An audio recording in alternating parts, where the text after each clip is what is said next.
आज संगत जी प्यार से कहिए धन निरंकार जी।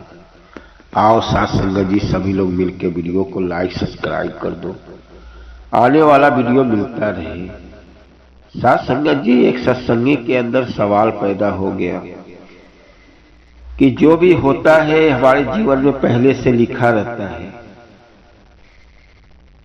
ये पहले से लिखा रहता है। जब हम पाप करते हैं तो ये भी लिखा हुआ है, जब पुण्य करते हैं वो भी लिखा हुआ है। तो दोषी कैसे होंगे सब? लोगों का चोरी करते हैं, लोगों की जान लेते हैं, तो ऊपर वाला पहले से लिखा हुआ है परमात्मा ने। और कर्म अच्छा होता है तो वो भी लिखा हुआ है, तो दोषी हम लोग कैसे हुए? ये सवाल मन में उसके बैठ गया। बैठने के बाद पहुंचा एक दिन सत्संग में। सत्संग खत्म होने के बाद जब सत्संग खत्म हो गया तो गुरु के पास पहुंच गया और गुरु से लगा सवाल करने कि गुरु जी कहते हैं कि जो भी जीवन में होता है वो पहले से लिखा रहता है, और कहते हैं कर कर में परमात्मा है, पत्ता भी एक हिल नहीं सकता है उसके बिना। तो इसमें इंसान की कौन सी दोषी? लोगों की चोरियां करते हैं, लोगों की जान ले लेते हैं, और उसके जीवन में लोगों अच्छाइयां होती है। तो पहले से लिखा हुआ है, तो इंसान कैसे दोषी हुआ? सवाल मन में मन उसके खाई जा रही थी। गुरु जी बोले मुस्कुराते हुए, बैठ जाओ।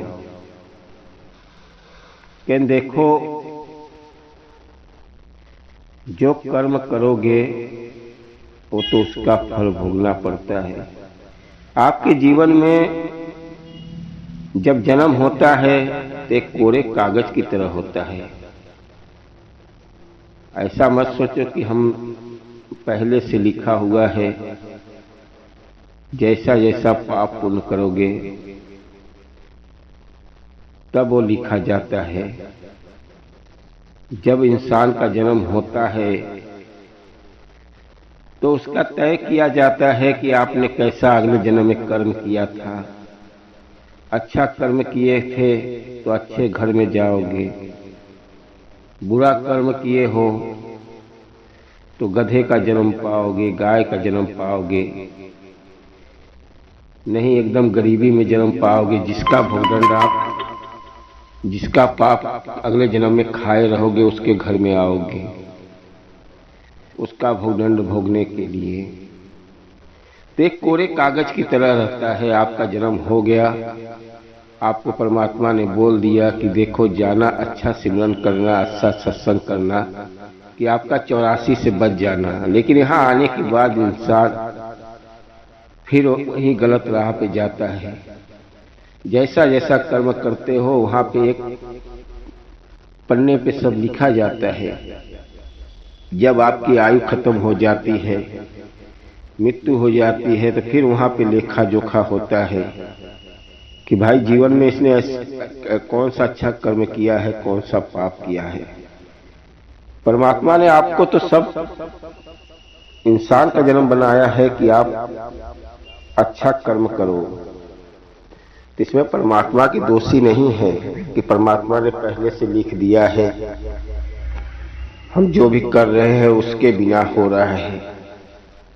आप अच्छा कर्म करते हो तो आपके जीवन में अच्छाइयां होती हैं। आप शुक्राना करते हो परमात्मा का तो आपके घर में बरकत होती जाती है। जब आप पाप करते हो तो पाप आपका बढ़ते जाता है, और पाप ऐसा बढ़ जाता है कि 84 के चक्कर से नहीं निकल पाते हो। ते पुण्य और पाप आप खुद करते हो। ये परमात्मा के पास लिखा नहीं रहता है कि परमात्मा के पास लिखा है और उसके मर्जी से हो रहा है। उसके मर्जी से जो चाहता है उसके मर्जी से होता है। लेकिन जो पाप पुण्य करते हो ये आप अपने मर्जी से कर रहे हो।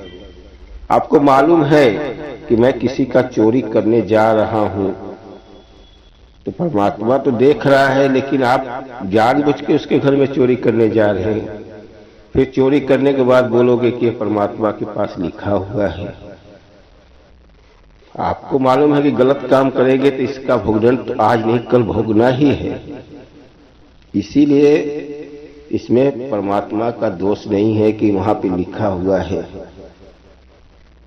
आपका जब जन्म होता है एक कोरे कागज की तरह होता है।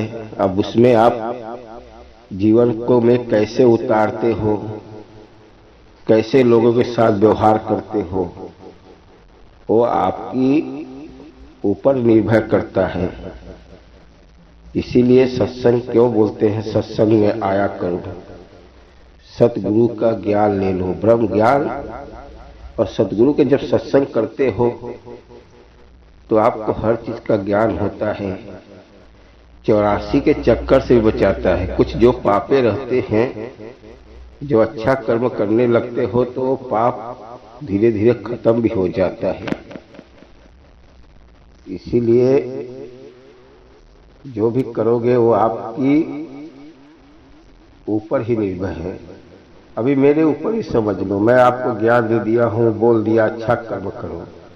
अब कल आप जाके पाप करके बोलो सदगुरु मुझे बख्श लो, भाई जानबूझ के पाप करके आओगे, बख्श लो, सदगुरु कितना बख्श लेगा, ये तो आपके ऊपर निर्भर करता है।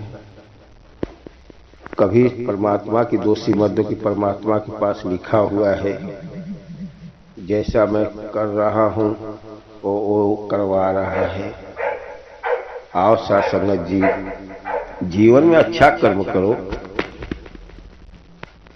ये 84 का चक्कर सबके ऊपर लगा रहता है। जिसने अच्छा कर्म करता है वो बचते जाता है, जो अच्छा कर्म नहीं करता है इसी 84 में लगा रहता है। और पाप और पुण्य, अच्छा कर्म करते हो तो जीवन में पुण्य का काम हो जाता है, क्योंकि परमात्मा जब अच्छा कर्म करते हो तो पुण्य दे देता है। भाई आपने अच्छा कर्म किया, आपके घर में बरकत होने लगा, लोगों दुख बीमार आपके अंदर से कटते चला गया। जब आप पाप कर देते हो तो पाप करते हो तो पाप का दुख तो आपके घर में आने लगता है। हम किसी का घर का कुछ चोरी कर ले, आप तो चले आए, लेकिन उसके घर वाले हमेशा बद्दुआ देते रहेंगे। कौन आया था मेरा चोरी किया, उसका नाश हो जाए, उसका बिला जाए, वो मर जाए, उसको बद्दुआ तो देते रहेंगे जब तक जिंदा रहेंगे तब तक। तो बद्दुआ आपके ऊपर तो लगेगा, लगेगा तो जीवन में अच्छा कर्म कैसे होगा। पाप किए हो तो घर में ठोकर भी आएगी, घर में नुकसान होगा, और फिर जन्म मरने के बाद फिर भोगना है। ये तो आपकी गलती है, आपके ऊपर निर्भर करता है। किसी का पाप लोगे करके तो भोगना ही पड़ेगा। इसीलिए कहते हैं साथ संगत जी, जीवन में अच्छा कर्म करो और सदगुरु के शरणों में रहो और सेवा सत्संग सिमरन करते रहो, और जीवन में कभी गलत काम मत करो। जो कमा रहे हो उसी में बरकत होगा, उसी में आपको परमात्मा देगा। और जीवन एक खुशहाल बनाओ, जीवन एक खुशहाल बनाओ। ये 84 से बच जाओ, नहीं ये 100 साल की जिंदगी है, 80 साल की है, सांसें कब अटक जाएगी किसी को भी नहीं मालूम है। और एक बार ये इंसान का जन्म से निकल गए दोबारा नहीं पाओगे। अच्छा कर्म रहेगा तभी मिलेगा, नहीं वहीं फिर पछताना पड़ेगा कि मुझे सांस कै दिन का सांस मिला था जो मैंने कभी अच्छा राह पे नहीं गया। आओ साथ संगत जी, दास से ही गलती, क्षमा मांगता हूं कि जो बोलने में कुछ गलतियां हुआ है माफ करना। और वीडियो को लाइक सब्सक्राइब कर दो कि आने वाला वीडियो मिलता रहे, और प्यार से कहिए धन निरंकार।